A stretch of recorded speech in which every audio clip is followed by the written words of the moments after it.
Bonjour à tous, aujourd'hui je vais vous parler du biotope et de l'habitat naturel de mon reptile préféré. Bien connu des terrariophiles, je parle bel et bien du python royal, de son nom scientifique Python regius.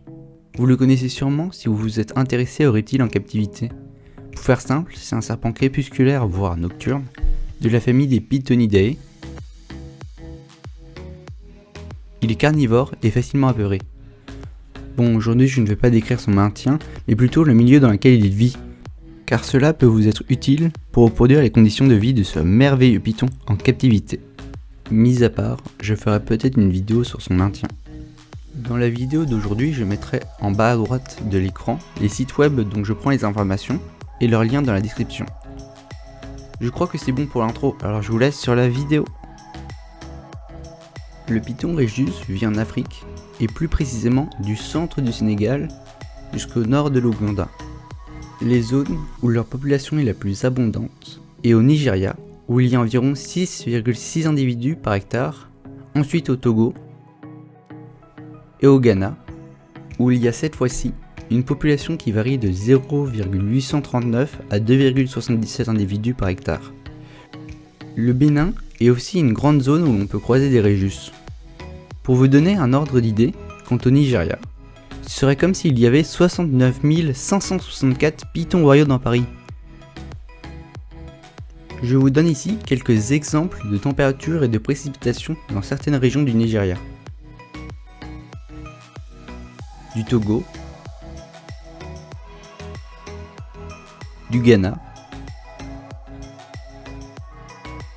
et du Bénin.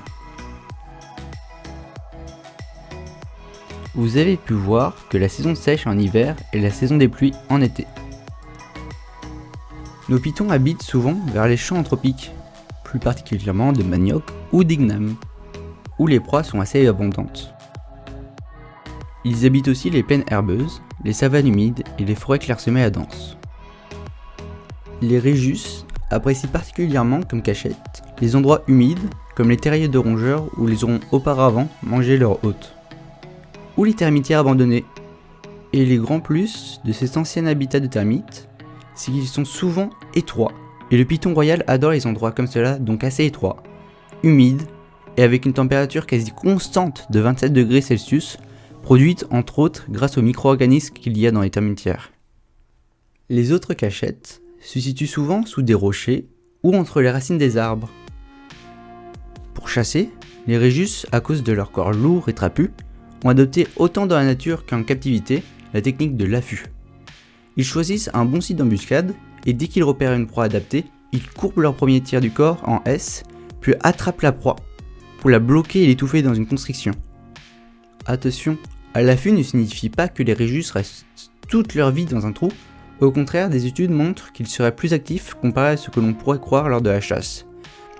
Par exemple, en montant aux arbres pour atteindre ou attendre les oiseaux, qu'a plus souvent repéré chez de jeunes individus, ou même ils arrivent à tracer les rongeurs jusqu'à dans leur terrier. Cependant, ils restent dans un territoire restreint.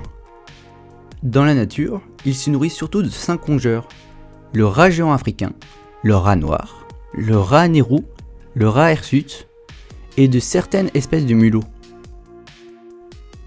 Lors de la saison des pluies, les proies sont souvent plus importantes, et c'est alors que le python royal va avoir un plus grand appétit. Et donc vice versa pour la saison sèche.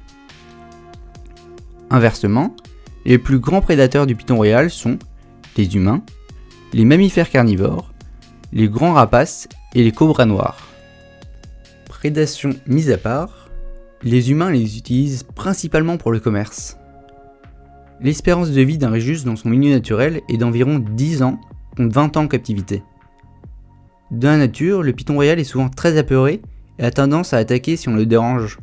Mais comme son nom américain l'indique, il a plus tendance à se mettre en boule, donc ball python. Pour ce qui est du côté de la reproduction dans la nature, les pythons royaux atteignent leur maturité sexuelle à l'âge de 27 à 31 mois, pour une femelle bien sûr.